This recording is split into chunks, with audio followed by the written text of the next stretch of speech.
Good morning. Good morning. Please rise in body or spirit and join me in singing our opening hymn, number 361, Enter, Rejoice, and Come In. Rejoice and come in. Enter, rejoice and come in. Today will be a joyful day. Enter, rejoice and come in. Open your ears to the song. Open your ears to the song. Today will be a joyful day. Enter, rejoice and come in. Open your hearts, everyone. Open your hearts, everyone. Today will be a joyful day. Enter, rejoice and come in. Don't be afraid of some change. Don't be afraid of some change. Today will be a joyful day. Enter, rejoice and come in. Enter, rejoice and come in. Enter, rejoice and come in. Today will be a joyful day. Enter, rejoice and come in. Thank you, Tim. Thank you. Good morning, and I am Heather Norby, the Spiritual Life Director for this congregation. I welcome you here to our sanctuary, place of quiet and peace, sometimes quiet. Restful, yeah, see, there's always Tim. So let us breathe together now, finding the holy presence of life all around us. Let us rejoice in it and welcome it into our sanctuary, this place of peace and radical love. Let us remember that without one another, we could not be. As the African philosophy of Ubuntu states, I am because we are. Today, our worship service calls us to honor those that came before us and did the work of love, for without them, the flame that burns with our collective passion for building this community may not exist. So welcome to our sanctuary, where today we will co-create with the ethical and spiritual natures of those who came before.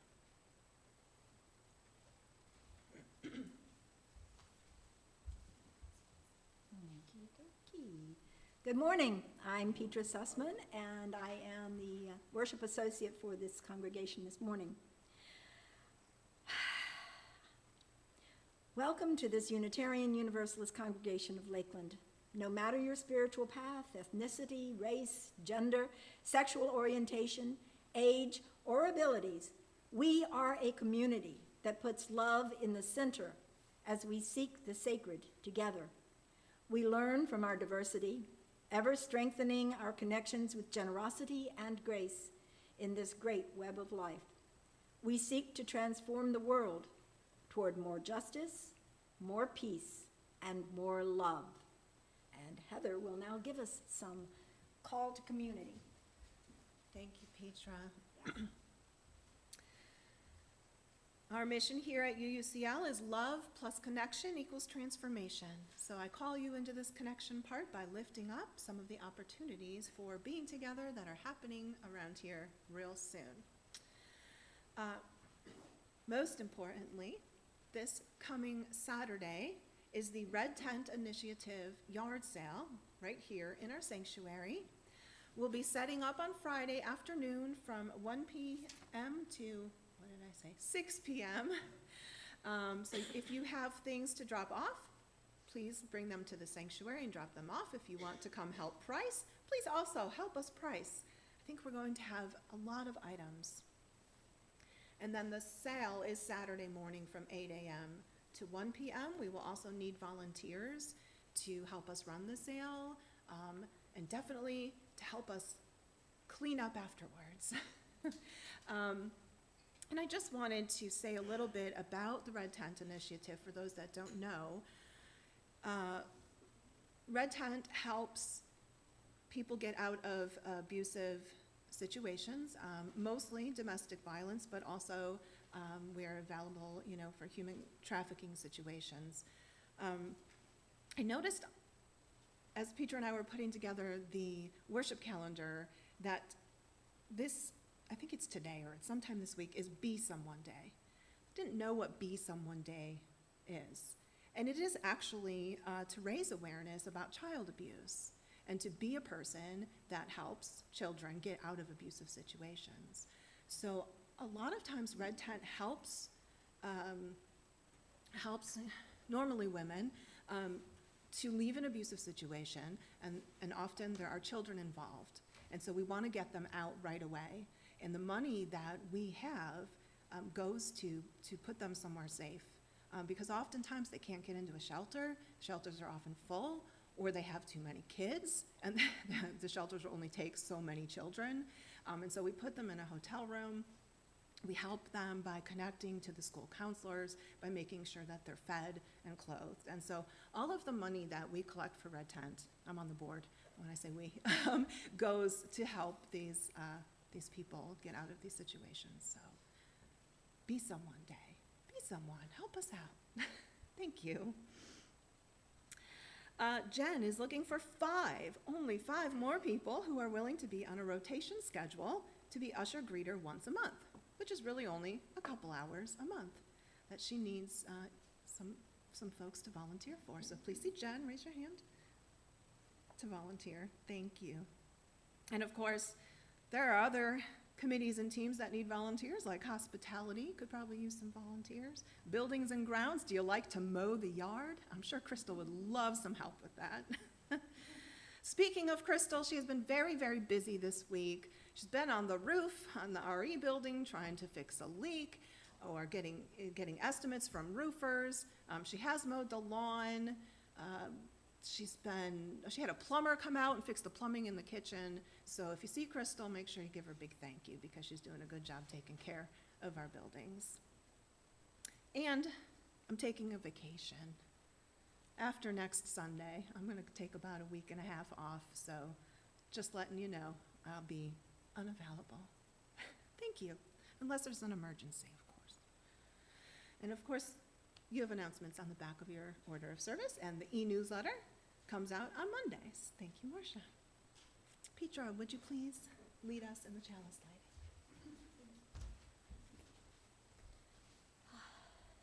With the passing of Article 2, our faith has been renewed.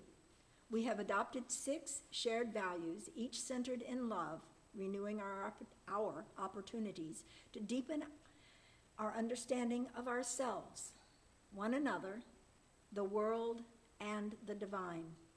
As we light our chalice today, let us recite these new values together, calling them into the room to be with us, allowing for our chalice, the symbol of our Unitarian Universalist faith, to hold them and remind us of our covenants.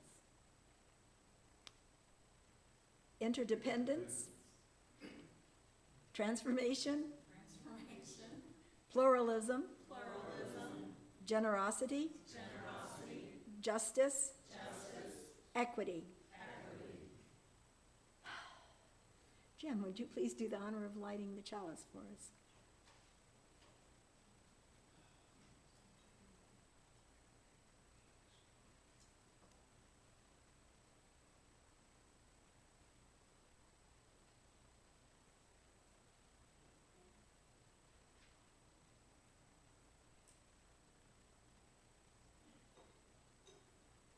And now if everyone would rise in body or spirit and sing Spirit of Life.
red heart that would like to join me up front? There she goes.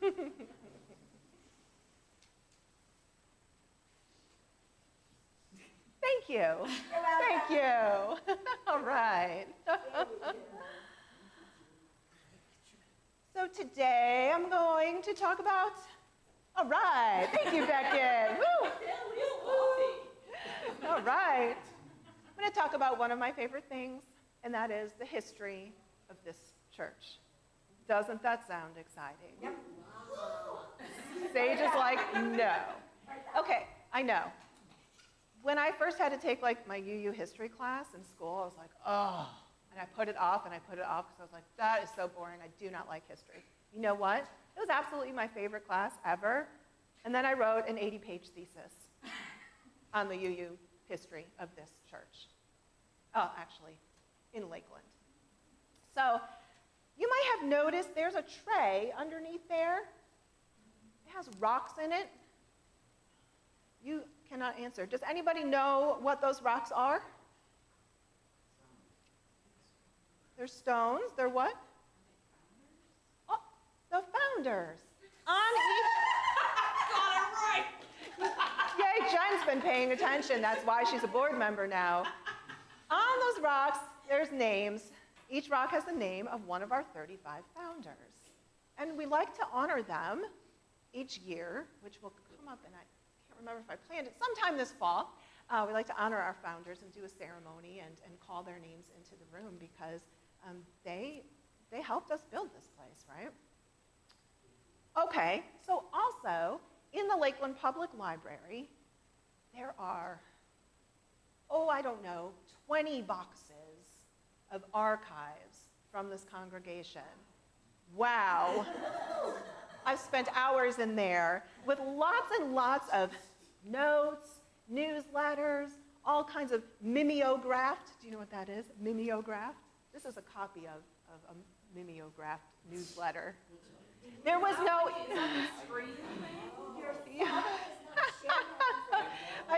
I don't remember exactly. Kind of like a Xerox, yeah. But so I cannot take documents out of there, but I can take pictures of them and then print them out. So this is the very first newsletter, or a copy of the very first newsletter that was written when the group moved into this property. And it doesn't say who wrote it, but I have a feeling I know. I read the words and I go, oh, that was Tommy. And if you don't know who Tommy is, I'll be talking a lot about her today. So they had just bought this place. This didn't exist, this sanctuary. It was just the auditorium and what they called the social hall the auditorium, and the kitchen was the cottage. So she wrote, a small cottage, she's all excited. Good news, it's entitled, a home of our own. And then there's directions here because also there was no GPS. And so they mailed these out and gave directions on how to get back here, okay? And then she wrote a brief description. 3 lots totaling over 3/4 of an acre. A small cottage which will serve many purposes. First and most important of which is Sunday school. That was like a priority, was the kids' program. A little kitchen where that get-acquainted cup of coffee and light refreshments can be prepared after the Sunday morning services. The cottage will be a delightful place for discussion group, committee meetings, etc. Even a fellowship dinner could be managed. I don't think there were offices in there at the time. A separate auditorium for worship services connected with the cottage by a covered walkway, lots of off-the-street parking on the Demington Street side. These buildings are modest, nothing elaborate or fancy, in quotes, but it is a beginning, a home, an inspiration to work for and build toward the ideal Unitarian property about which you dream. Every member and friend of the fellowship will greet this news with rejoicing, but it also calls for serious thought and sober reflection. A rather large obligation for our small group is being assumed. It will require the teamwork of every bloomin' soul. I think it was Tommy. What do you say, Kina? Oh, absolutely. Yeah, okay. So then there's this whole half a page on the Sunday school and getting people enrolled in the Sunday school. Mrs. Detman, she did what Melissa does. Request the cooperation of every member and friend of the fellowship, whether or not you have children to enroll. How do you like that? Yeah. You are needed for advice and suggestions. If you would like to join the teaching staff, be depended upon to bring a color book or a cookie. A cookie. Just one. Plan a little theater production or a field trip, supervise the playground, or just lend your moral support. Come, bring your family with you. Bring another family with you.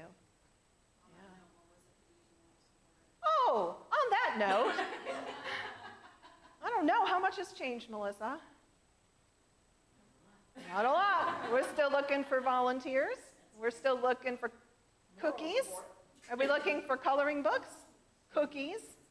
Maybe coloring. Big fans of cookies. So on that note, yeah, if you want to help out in RE, whether you have a child or not, Melissa would appreciate that. Well, I just kind of thought that was sort of cool, and I just wanted to share that with you. It's like setting. It's beautiful, isn't it? Yay! So thank you for your little history lesson, for joining me in this little history lesson. And oh yeah, it's fun. You're welcome. Okay, you may put stones in the water, Sage. Are you leaving? You may go back to your seats. We'll see what Sage is doing.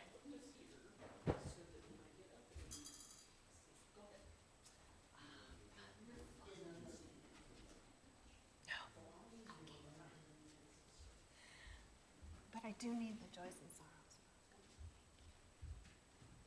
And now we enter the moment for our joys and sorrows. Our ritual of joys and sorrows is a moment in which we can quietly contemplate all that has been happening in our lives and the complexity of emotions these experiences bring. It is a time to return to our inner selves, ask ourselves what we need most in this moment, and to renew our souls with the promise of love and support from one another. In our Joys and Sorrows book, you were able to write any significant joy or sorrow occurring in your life that you would like for the congregation to know. It sits on the table at the entrance of the sanctuary before the service, and I read from it before we take the time to participate in our weekly ritual of placing pebbles in the bowl. Today, I am grateful for my new UU community. It brings me joy. Thank you all. And thank you. We are glad you are here. And someone is grateful to have her grandson as a part of the service today. Welcome, Beckett. Beckett is Petra and Joshua's grandson. And so happy to be here. Thank you. We are happy that you are here. Well, you are now invited to come forward and place a colored stone representing all that has been said and all that has not been said into the water. Let the many colors of our joys and sorrows mingle together, symbolizing the great adventure of our lives. You may come forward while the musicians play. Thank you.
please put a stone in for the folks on Zoom? We have Catherine, Judy, Lily, and Nancy. Good morning, and thank you for joining us.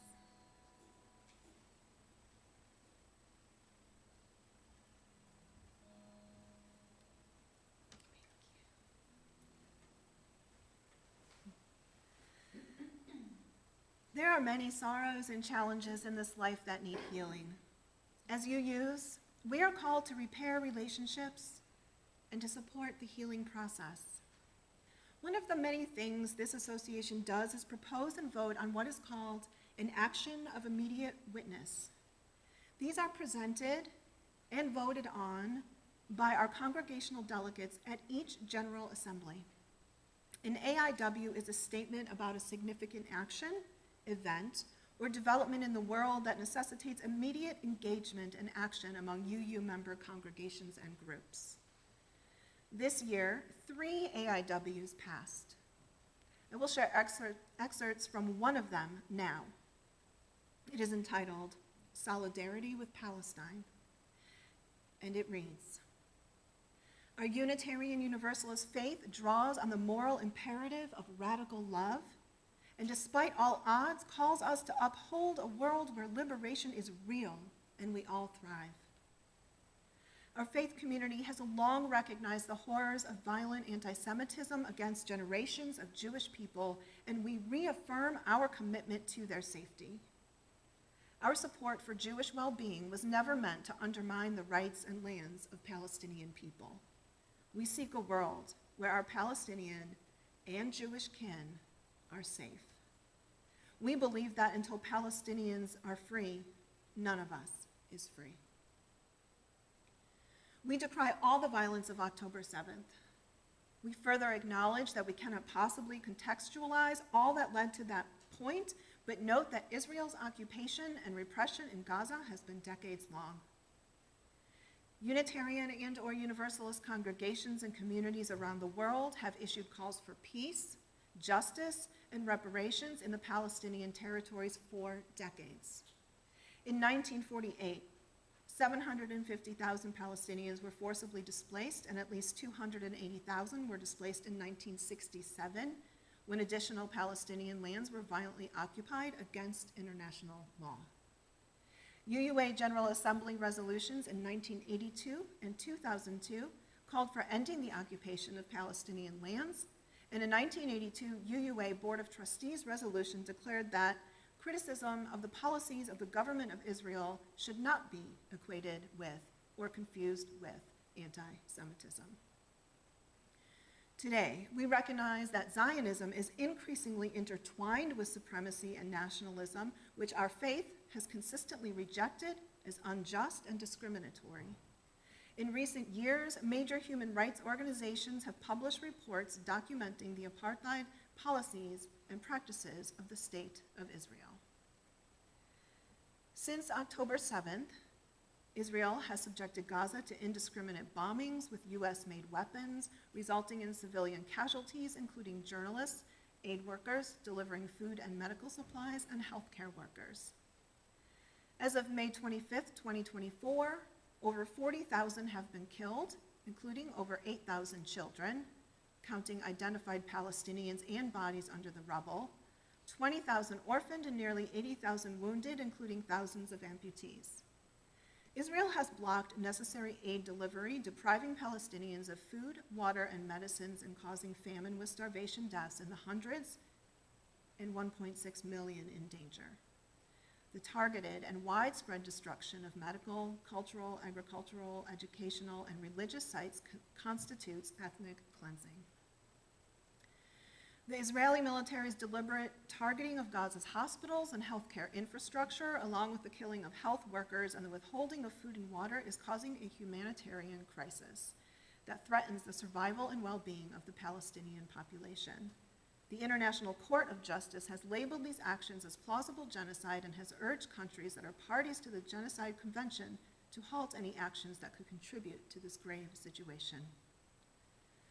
Over 325 groups have signed the Apartheid-Free Community Solidarity Initiative of the American Friends Service Committee, including 4 major denominations: the Alliance of Baptists, the Disciples of Christ, the South Central Yearly Meeting of the Religious Society of Friends, that's the Quakers, and the United Church of Christ. Unitarian Universalist signatories include Black Lives of Unitarian Universalism, the Unitarian Universalist College of Social Justice, the UU Service Committee, and UUs for Justice in the Middle East. Now is the time for the General Assembly of the UUA of Congregations to declare support for this movement. And this did pass. I think the vote was 91%. And so resolved, we, the delegates of the 2024 General Assembly, call on our UU congregations and communities, that's us, to be in solidarity with Palestinians by engaging in the following actions based on the guidance of Palestinian and impacted partner organizations. 1, witnessing. Call for the liberation of Palestine and an end to the apartheid. Declare our moral outrage and shared horror at Israel's massacre, mass incarceration, torture, destruction of the land, and poisoning soil for future generations, and decimation of systems of care that support life in the region. Call for an immediate, permanent ceasefire, massive humanitarian aid, the release of all captives, and an end to genocide around the world. 2, educating. Hold teach-ins about Palestine and Israel that include sacred spaces for spiritual processing. 3, organizing and advocating. Engage with Palestinian-led groups and coalitions supporting liberation. Sign, amplify, and carry out the Apartheid-Free Communities Pledge. Support, boycott, divestment, and sanctions against Israel and corporate enablers, and end U.S. military aid to Israel until it ceases its policies and practices of apartheid, military occupation, settler colonialism, and genocide. Protect the freedom and safety of solidarity activists by supporting protests and opposing legislation and policies that restrict First Amendment rights. That's a lot. And I urge you to visit the UUA's website to read the entire action of immediate witness on Palestinian solidarity and to further reflect on how you can engage in that solidarity. Petra, will you please light our healing candle as we endeavor to move into the future, doing what we can to find liberation for all.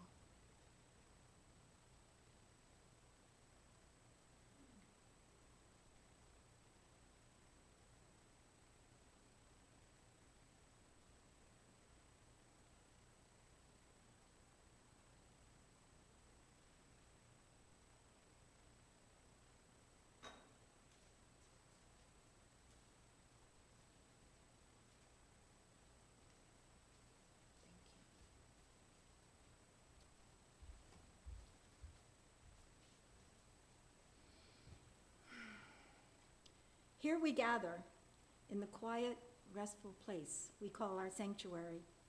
We are a community of people who have arrived from many different paths, yet we seek a common goal: to bring more love to a hurting but beautiful world. We do this through the relationships we build and the gratitude we express with our time, talent, and treasure. Centered in love, we can renew and transform this world spiritually and ethically towards liberation for all. Our ushers will now pass the plate so that we may live into our value of generosity, which states in the new wording of Article 2, we cultivate a spirit of gratitude and hope. We covenant to freely and compassionately share our faith, presence, and resources. Our generosity connects us to one another in relationships of interdependence and mutuality.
What a blessing it is to have you here today.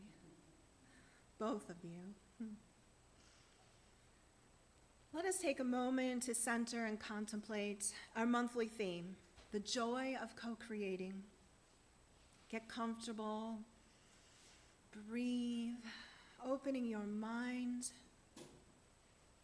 and becoming curious. In this space, we are not told by higher authorities what the will of the divine is. We decide how we should have this gathering, and together we co-create worlds and faith possibilities. What possibilities do you want to create?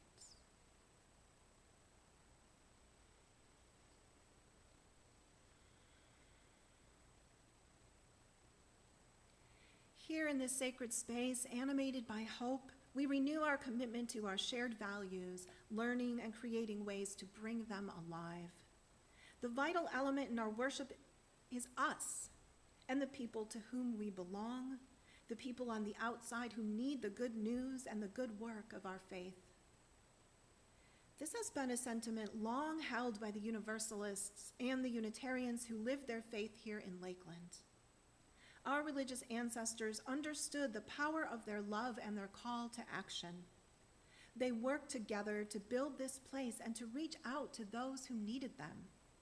Together, they co-created this community and left it in our care. Take a deep breath in, knowing that we are surrounded by the love of our faithful ancestors, and fill yourself up with the gifts they left us. And breathe out, knowing that all of this is ours to co-create with now so that we may leave a peaceful place for those that will come after us. Love is the power that holds us together and is at the center of our shared values. We are accountable to one another for doing the work of living our shared values through the spiritual discipline of love. What can a spiritual discipline of love look like? It can look like opening up to the legacies of love that still penetrate these walls and our lives, and to be sure that we carry the threads of hope forward. Please rise and body your spirit with me now, and let us sing together the words in hymn number 86, words that echo the prayers of our ancestors.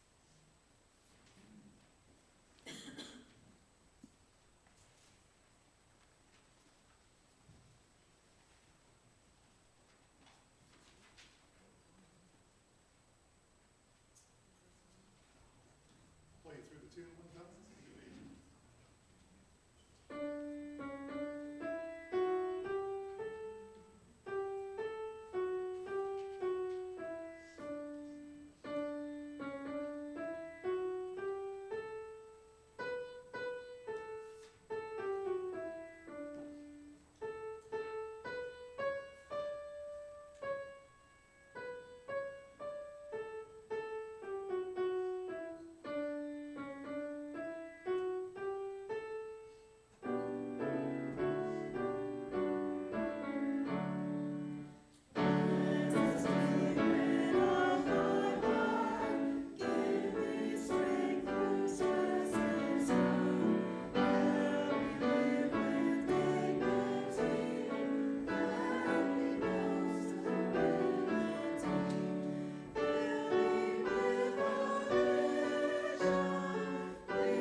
At this Unitarian Universalist congregation of Lakeland, we are not quite like other religious institutions.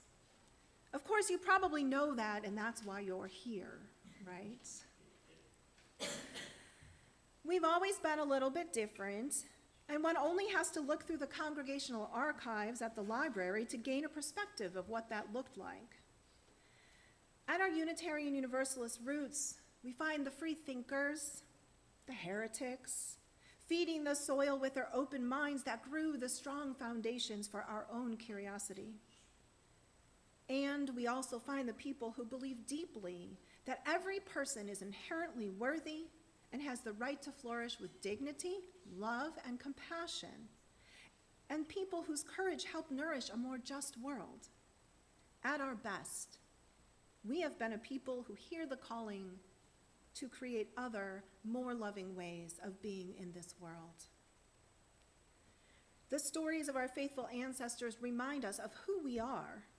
They lift us up and offer us threads of hope that are ours to keep weaving, allowing for our openness and our curiosity to keep us engaged as active participants in the creation of the sacred right here. The stories of our religious ancestors are important. The meaning in our stories contributes to how we build our character, identity, and ethical and spiritual natures. As a small church, stories are essential to integrating members into the folds of who the congregation is and has been. The stories anchor all of us in tradition and help us orient ourselves toward the institution's future with well-grounded ethical and spiritual natures. The stories serve as a spiritual compass.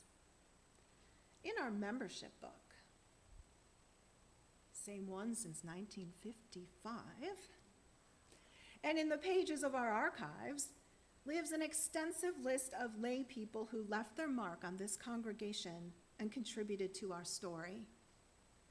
And so here we are, still interacting with their legacy. To read the very long list of names leaves us knowing that we are part of a bigger vision for a Unitarian Universalist church here in Lakeland. When we sign the membership book, we commit ourselves to the co-creation of this vision.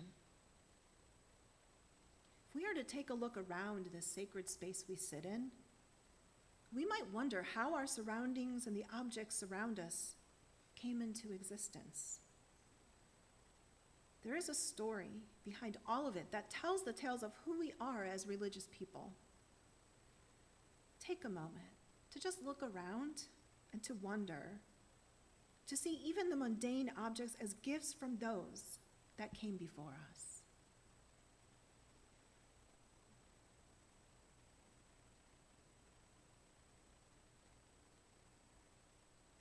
I invite you now into the story of us. Although Unitarians and Universalists have been here in Lakeland since its founding in the late 19th century, we will enter the scene in the mid-20th century. In the early 1950s, a woman from Washington, D.C. moved to the Lakeland area. Her name was Patsy Eager, and she was a Unitarian. There she is. A former clerk at the Social Security Administration in Washington, D.C., Patsy had moved to Lakeland after divorcing her first husband in the 1940s and marrying Orville D. Eager of Auburndale, Florida, in 1950. Prior to moving to Florida, Patsy had been a member of All Souls Unitarian in D.C. The minister at All Souls at the time, the Reverend A. Powell Davies, had developed a strategy to start new churches in the D.C. metro area by transmitting his sermons over phone lines to suburban groups gathered around speakers. It's a little like Zoom. This technique was successful in establishing more churches in that metropolitan area that continue to this day. But arriving in Central Florida in the early 1950s, Patsy encountered a much different, less cosmopolitan, and more rural area than DC. What is a woman in mid-century America with a strong Unitarian calling to do when she has no church to attend in the middle of Central Florida? Start her own church, of course. But wait, Eager wasn't a minister or even from the association. How could she have started a church? What was she, rebellious or something? Perhaps she was, as many a Unitarian is, right? But actually, during mid-century America, a new path had arisen within Unitarianism that allowed for anyone to start one's own local Unitarian organization. In the late 1940s, the American Unitarian Association, this is pre the UU merger, launched what we call the Fellowship Movement. In a wonderful 1960 book called Bright Galaxy, author Layli Bartlett enthusiastically tells us all about this fellowship movement that supported the growth of Unitarian churches across America. She names the original goal of the AUA's fellowship program as providing the scattered and isolated liberals throughout the land with an opportunity to participate in liberal religion. The goal of the fellowship movement in 1947 was to support and encourage lay leaders to start a fellowship that would eventually grow into a church that could call a minister. 10 years into the program, 249 fellowships were in operation, Lakeland being one of them. But out of those 249 fellowships, only 29 new Unitarian churches with a minister had developed. Lakeland was not one of those. Lakeland remained a fellowship without a minister into the early 1970s. Then we became a fellowship with part-time ministry into the 1990s, only changing our name from the Lake Region UU Fellowship to the Unitarian Universalist Congregation of Lakeland officially in 2007 after having full-time ministry. While the fellowship movement proved to be a viable plan for church extension, Bartlett argued in her book against the idea that the purpose of fellowships was merely to grow a church. Bartlett argued that fellowships were something special that could exist for their own sake. She explained that the problems for the fellowships at the time were their lack of knowledge about the fundamentals of organizing a group.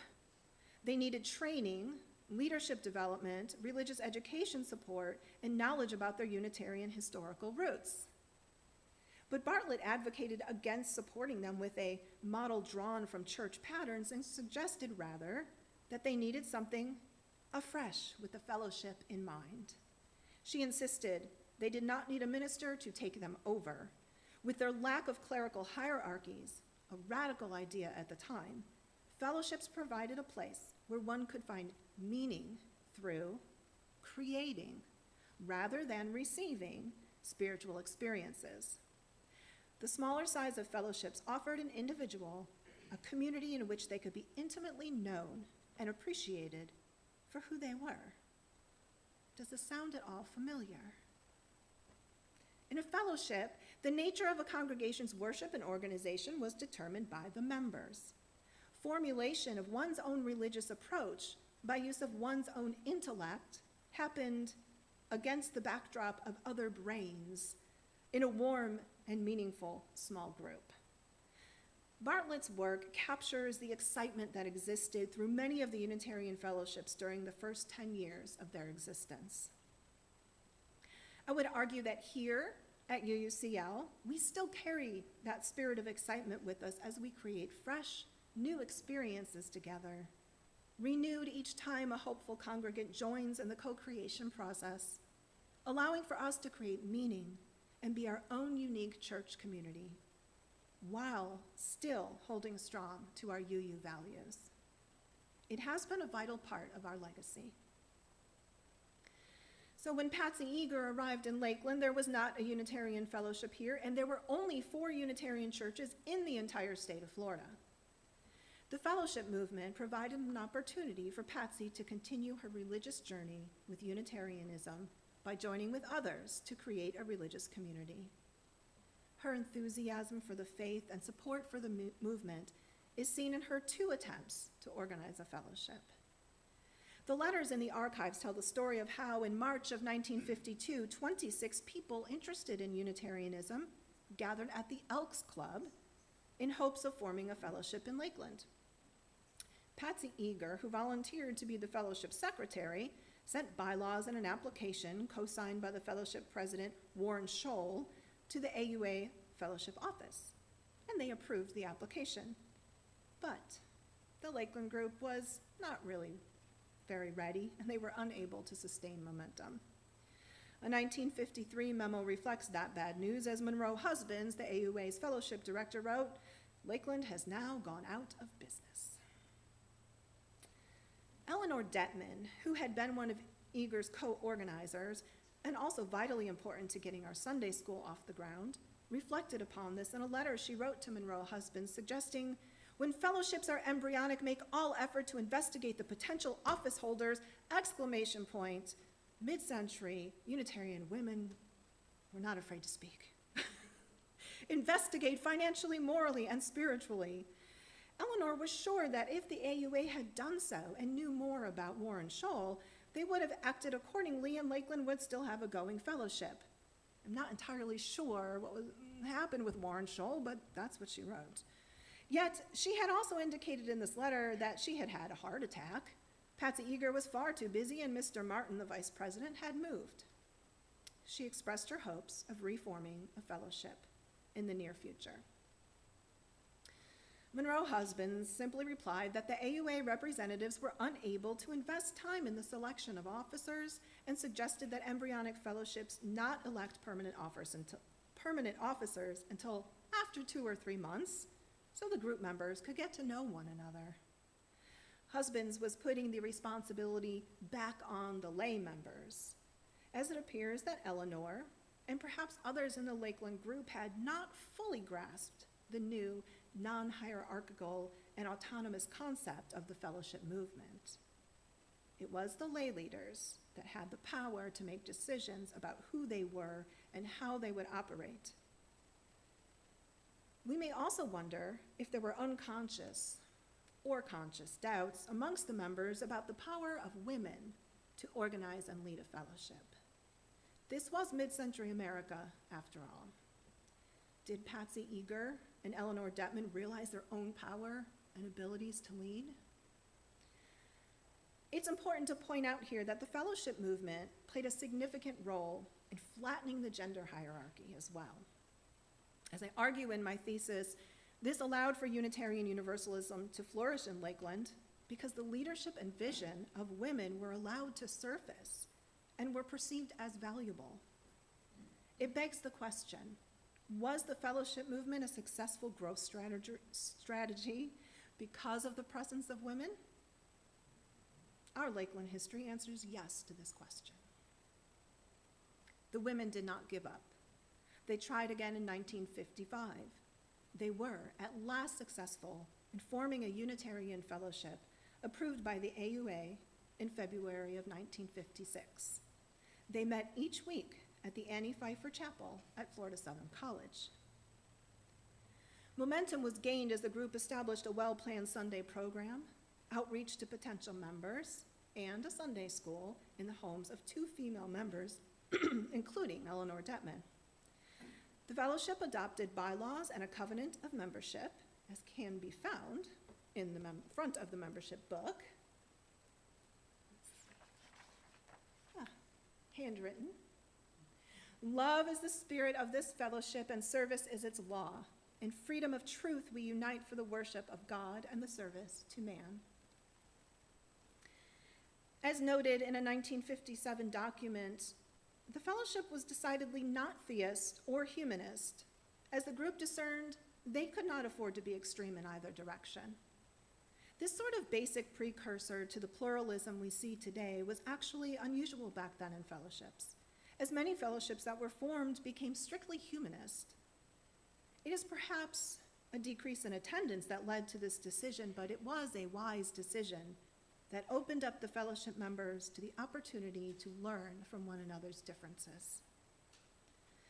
Patsy reported a membership of 34 at the 1958 annual meeting, and as I read through the archived meeting notes, I could sense that there was a concerned mood about the shrinking membership of that spring season before the fellowship was to take its summer break. There were wonderings about what they would come back to after summer's end. So the group brainstormed together some problem-solving strategies, including inviting friends, planning social time, advertising, and raising funds for a minister. We are pledging ourselves to finance a minister, Patsy noted in an April meeting. But until then, the members discussed creating a balanced program, outlining 3 methods, quote, as between men and women speakers, as between original and read sermons, as between our own members and guest speakers. In the strive for balance, so that they would see growth, the fellowship's identity surfaced through the expression of their desires. While they continued to maintain that they wanted, or rather needed in order to increase membership, a minister, it is apparent that they desire diversity in topic, experience, theology, and gender. That's pretty big for the 1950s. By 1959, membership increased to 55, so that in 1960, the charter of the Lake Region Unitarian Fellowship was submitted to the state of Florida. It was signed by 3 women, Eleanor Detman, Patsy Eager, and Dorothea Garber. A diverse program was definitely key to their success. And so they did not hire a minister at that time to help them grow. They did, however, hire what they called an executive secretary. This is where Cleo Thomas, whom we refer to as Tommy, entered the scene and helped transform this organization into what it is today. The year was 1959 when Tommy signed this book, and Tommy was 71 years old. I wonder if she knew what sort of adventure she was about to embark on at that point in her life. Tommy, a meticulous and thorough note-taker, recorded all that she did and all that went on in the life of the fellowship. To read her notes in the archives is far from a boring experience. They are not just business notes. They are an insight into the beautiful person that she was. She loved this place, and that was reflected in the way that she wrote about it. In 1960, Florida Southern College hired a new president, and that new president wasn't really very cool about those heretical Unitarians meeting in their Methodist chapel. The Methodist chapel that was designed by Frank Lloyd Wright, who was a Unitarian.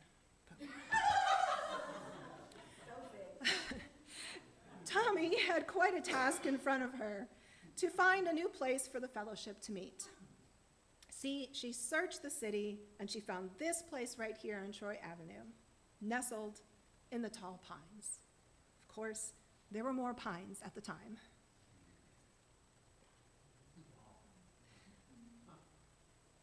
Before we bought it, it was a school.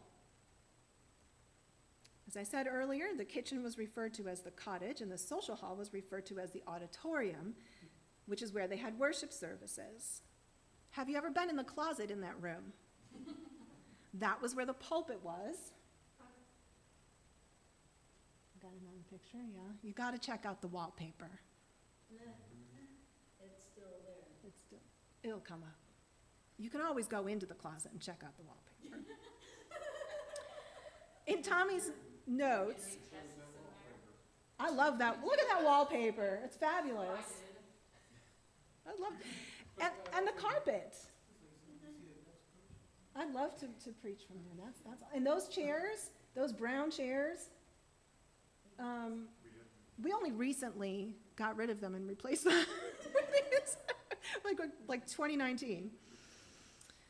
In Tommy's notes, as she recalls that first worship service in the new building on that Sunday morning in October 1960, she wrote, "The auditorium had been converted into a quiet, restful place to spend a Sunday morning. On opening day, folding chairs from the cottage were brought in to seat the congregation." They were lawn chairs. Y'all remember those lawn chairs? Yeah. Tommy's legacy is one of love, humility, and collaboration. She was transparent by recording all the vast array of tasks she had been doing, so we know that she gathered the opinions and ideas of others by inviting them in. That table that she's leaning on is at the entrance with the rainbow cloth on it. She put effort into cultivating relationships of trust. Tommy implicitly understood that the only way forward was through the sharing of responsibility for the fellowship by the members of the fellowship. She laid down the foundations for the patterns of shared ministry, of what we're calling co-creation, to emerge and continue. The congregation's records and the archives demonstrate that Tommy was less like a secretary and more like the ministers who were eventually called into fellowship congregations, and were less of an authority figure and more of a coach, a mentor, a source of empowerment and enrichment for the congregation's ministries. The fellowship movement flattened traditional church hierarchy and allowed for a do-it-yourself culture. It empowered lay leaders, and with that, the work that women had been doing rose to the surface, becoming the catalyst for growth. Tommy centered relationships, recognizing that building relationships with newcomers, people of other faiths and races, and other community organizations was central to a thriving church. And now her legacy is ours to carry on. In 1972, the congregation created the Tommy Award. This award was given to a person, often someone in the greater Lakeland community, in recognition of their social justice work.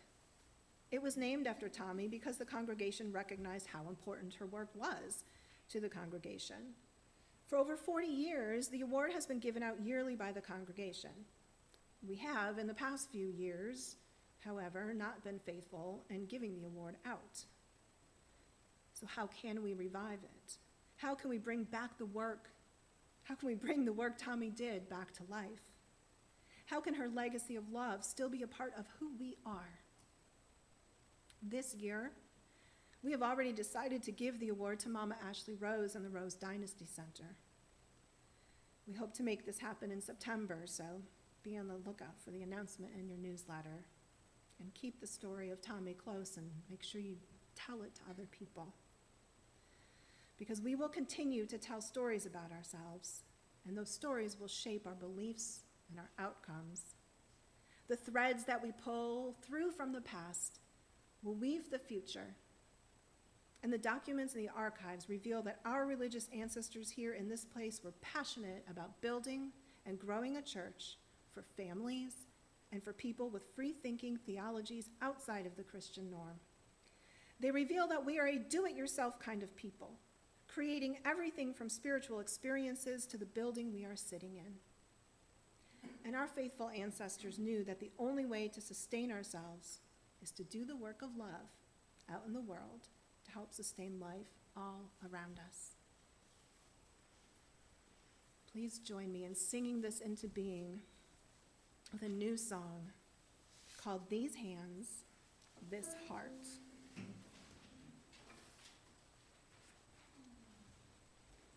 Now we're going to sing it together here.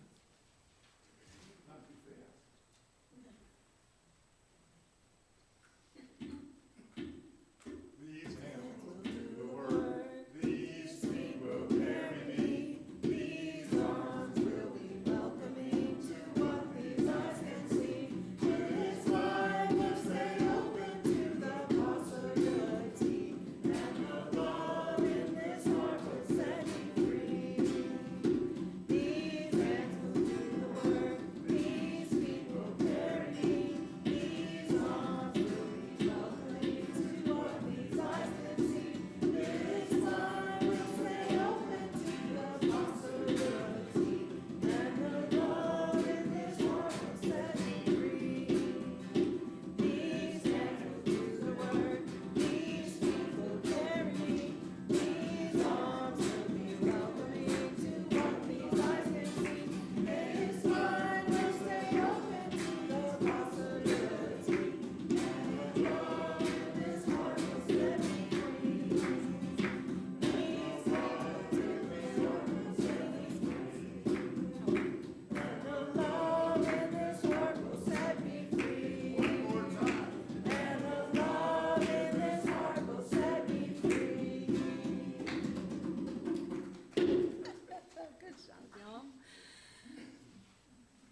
There is so much more to the story of who we are.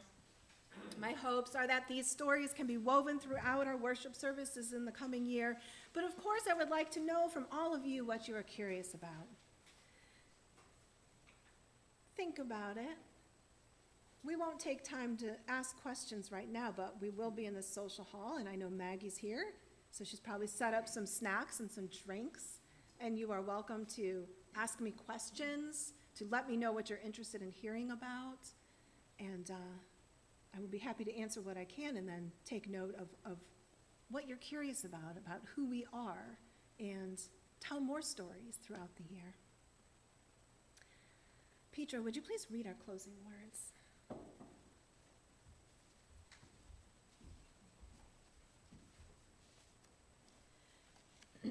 These words were written by Carl Seberg through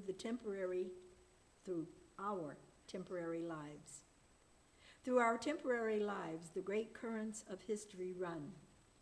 Let us keep the channels open and free, so not to obstruct purposes greater than our own. Let us keep our minds set upon the high goals that here bind us into one sharing fellowship of loving hearts. Amen.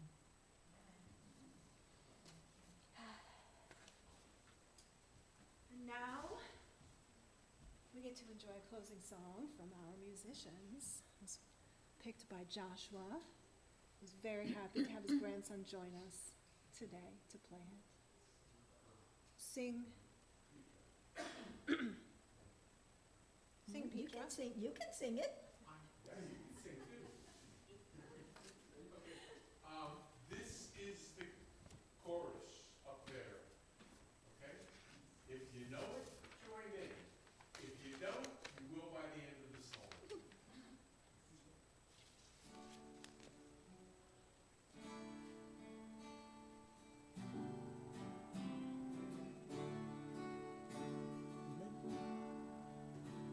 The song of Gypsy Davy rang delighted through the night.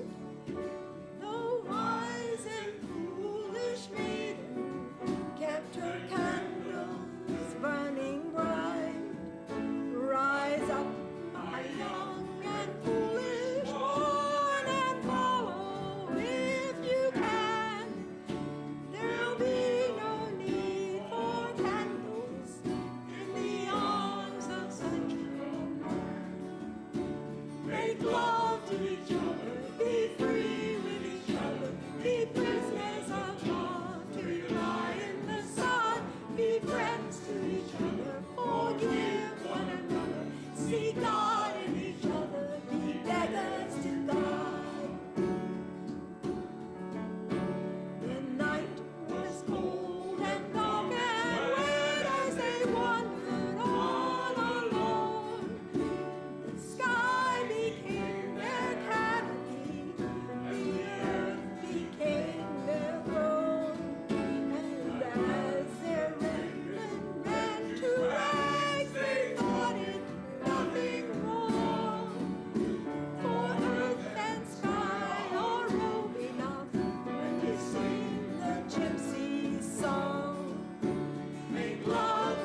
Jen, please extinguish the chalice for us while we all join together in the chalice extinguishing words. We extinguish this chalice, but not the light of truth, the warmth of love, or the fire of commitment. These we carry in our hearts and out into the world. Go out into the world now with your curious minds. Ask questions so that you can co-create with our ancestors and make our vision come alive. And remember, you are loved, you are worthy, and you are a blessing. Please join us in the social hall.